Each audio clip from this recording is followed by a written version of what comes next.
Hello, you are most welcome in this channel. Today we are going to discuss about the linear equation in one variable मतलब एक चर वाला रैखिक समीकरण।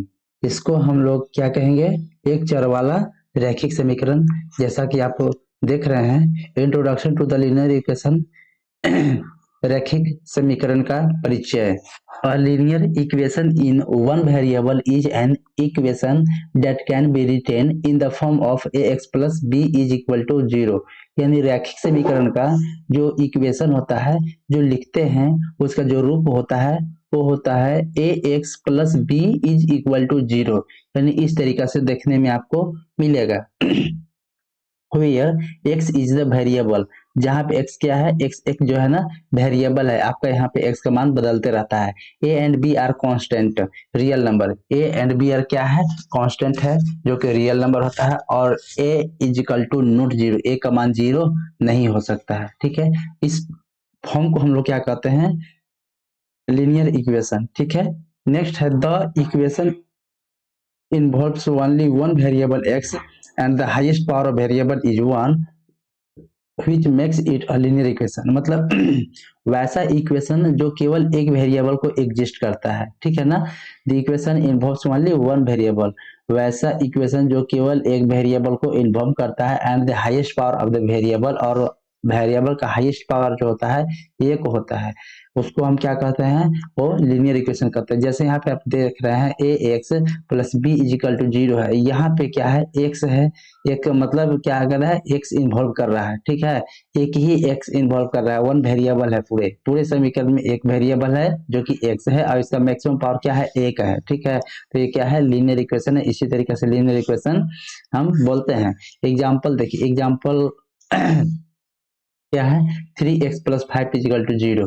यहाँ पे आप समझिए linear equation in one variable. One variable कहने का मतलब है कि पूरे में एक वेरिएबल होना चाहिए। पूरे इक्वेशन पे एक वेरिएबल है, हाईएस्ट पावर वन होना चाहिए, लीनियर इक्वेशन का है। फिर इसमें भी देखिए सेम कंडीशन है, ए एक्स प्लस बी, यानी कि यहाँ पे प्लस बी का वैल्यू बोले तो -7 है।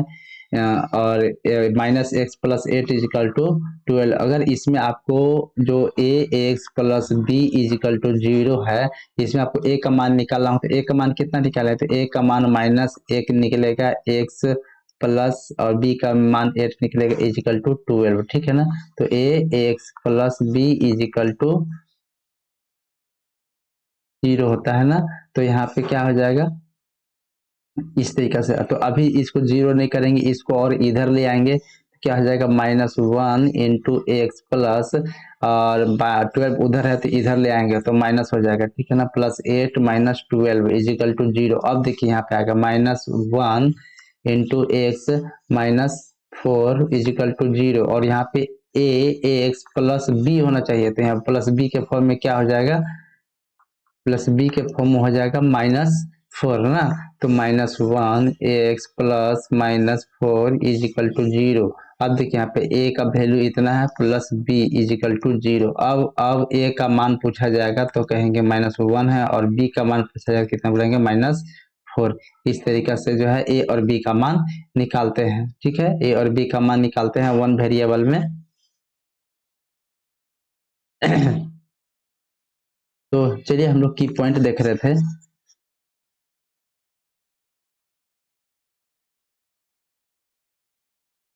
की पॉइंट है variable x, a symbol like x that represents an unknown number. X यदि रिप्रेजेंट करता है तो उस नंबर को हमको पता नहीं है, वो अननोन हो जाता है। Constant a fix number like 3 -7 -5 जो है ना, वो कांस्टेंट नंबर आ जाता है। ठीक है, equation in mathematical statement where two expression are equal. Equation मतलब क्या होता है कि जहां पर टू एक्सप्रेशन है इक्वल हो जाता है। यानी देखिए यहाँ पे कहने का मतलब है कि 3x plus 5 is equal to zero है। इधर का एक्सप्रेशन एल एच एस, इसको लेफ्ट हैंड साइड कहते हैं, इसको आर एच एस कहेंगे, राइट हैंड साइड। ये दोनों क्या है? इक्वल है। ठीक है, कहने का मतलब ये है, इक्वेशन इसी को बोलते हैं। और एक टर्म और समझ लीजिए, जहाँ पे जिस किसी भी एक्सप्रेशन में यदि इक्वल टू जीरो आ गया, इक्वल का साइन आ गया, तो उसको आप क्या कहेंगे? कि इक्वेशन है ना।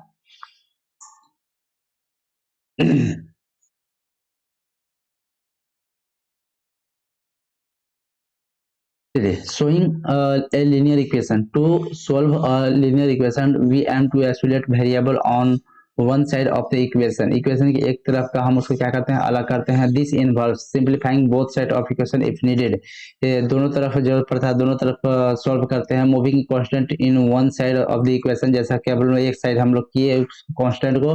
Isolating the variable by dividing और मल्टीप्लाइंग बोथ साइड. और क्या करेंगे, जो वेरिएबल है उसको डिवाइड करके या तो मल्टीप्लाई करके बोथ साइड उसको आइसोलेट कर देते हैं. स्टेप्स क्या है, ऐड या subtract the constants to move them to the और अदर साइड. इसमें क्या करते हैं, और या तो ऐड करेंगे या सब्सट्रैक्ट करेंगे कांस्टेंट को और मूव करेंगे एक दूसरे तरफ का. डिवाइड या multiply two solve for the variable, और वेरिएबल को सोल्व करने के लिए उसको डिवाइड कर देंगे, मल्टीप्लाई कर देंगे. ठीक है, चलिए एक इक्वेशन और देख ले. 2x-7 equal to 9. 2x-7 2x-7 equal to 9 है.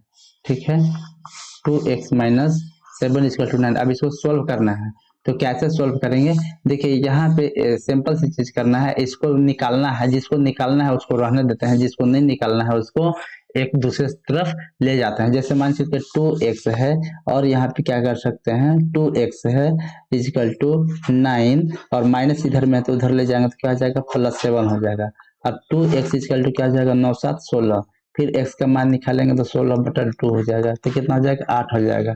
तो देखिए ये x का मान कितना आया, 8 आया. ठीक है ना, x का मान 8 आया, यानी कि x का मान 8 पुट करेंगे ना तो कितना हो जाएगा, ये इक्वल टू हो जाएगा. चलिए देखते हैं, x का मान 8 लिख देते हैं. ठीक है, यहाँ पे तो 8×2=16 -7 = 9 और 16 में से आ जाएगा तो 9 = 9. अब देखिए दोनों तरफ सेम हो गया ना, तो यही इक्वेशन कहता है, यानी डिवाइड करके मल्टीप्लाई करके किसी भी तरह वेरिएबल को हमको निकालने लेना होता है.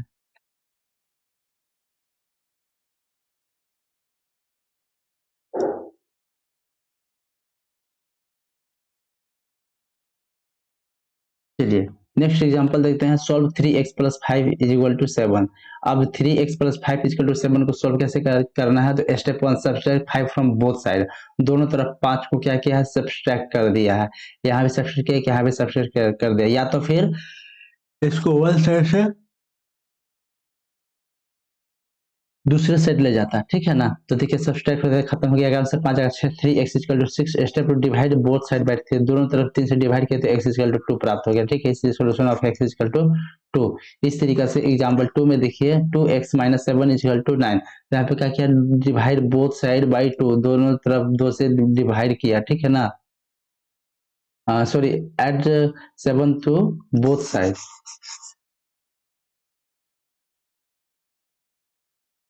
एड 7 टू बोथ साइडेड, दोनों तरफ 7 ऐड कर दिया तो ये खत्म हो गया. देखिए ये भी खत्म हो गया और ये 9×7=16 हो गया. अभी क्या करेंगे, 2x को डिवाइड बोथ साइड बाय 2. दोनों तरफ 2 से भाग दे दिया तो x यहाँ पे आ गया, 2 से 2 डिवाइड हो गया, x हो गया और 16 डिवाइड बाय 8, यानी कि सोल्यूशन कितना हो गया, 8 हो गया. इस तरह का अभी हम लोग निकाले हैं वेरीफाइंग सोल्यूशन. अब सोल्यूशन को वेरीफाई करना है, उसके लिए क्या करेंगे, after solving the equation it is good practice to substitute the value of x back into the original equation to verify if the solution is correct. अभी जैसे हम लोग चेक किए ना कि सही हमारा है कि गलत है, तो उसी तरीके से देखिए यहाँ भी क्या किया, 4 3x + 5 = 7 एंड x = 2 आया है, तो इसको x का वैल्यू इसमें पुट करेंगे और सॉल्व करके देखेंगे आ रहा है कि नहीं. इक्वल इक्वल आ गया, दोनों तरफ देखिए इक्वल आ रहा है. Since the left hand side equal to the right hand side x = 2 is the correct solution. मतलब इसका क्या है कि दोनों तरफ जो है ना आपको इक्वल आ गया है. LHS इक्वल टू RHS, दोनों तरफ इक्वल आ गया, इसलिए हम क्या कहेंगे, ये जो है सो करेक्ट है. Type of linear equation. Linear equation कितने प्रकार के होते हैं, देखिए सिंपल लीनियर इक्वेशन जो कि 4x-5 = 15 होता है. इक्वेशन इन्वॉल्विंग फ्रैक्शन, फ्रैक्शन के रूप में आपको इक्वेशन आपको मिलेगी. Equation with variable on both side, और बोथ साइड दोनों तरफ वेरिएबल के टर्म में मिलेगा. ठीक है, तो यहाँ पे क्या करना है, हमको वन टाइम एक साइड जैसा बना देना है वन वेरिएबल. अब देखिए कैसे बनाएंगे, तो 2x + 4 = x-3 है. अब इसको क्या करेंगे, x को इधर ले आएंगे, 2x - x और इक्वल टू -3 - 4. ठीक है, तो 2x में से x कर देंगे तो x minus x equal to -7. ठीक है, x इक्वल टू -7 इस तरीके से पुट कर देते हैं. ठीक है ना, x इक्वल टू कितना पुट कर देते हैं, -7। अब इसी तरीके से फाइंड कर लेते हैं ना।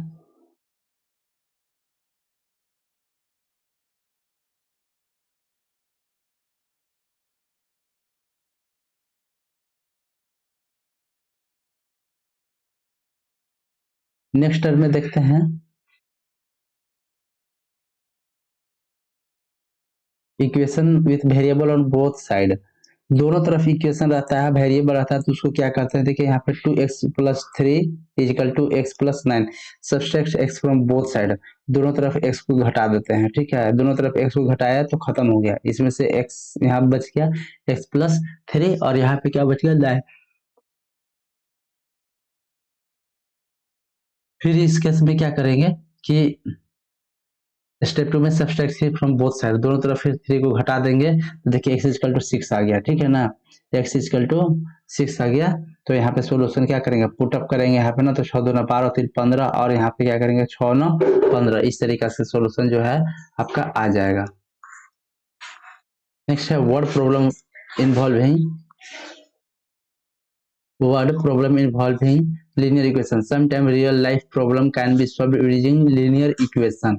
मतलब जीवन में कुछ परेशानियां होती हैं जिसको हम लीनियर इक्वेशन के माध्यम से हम सॉल्व कर सकते हैं। Problem the sum of number and 7 is 15, find the number, ठीक है ना, the sum of a number and 7 is 15, find number, यहाँ पे फाइंड करना है। लेटेस्ट अननोन नंबर भी x, मान लीजिए जो अननोन नंबर है उसको x है, form an equation x+7 equal to 15, solve the equation x equal to 15 - 7 equal to 8, the unknown number is कितना है 8 है, ठीक है ना।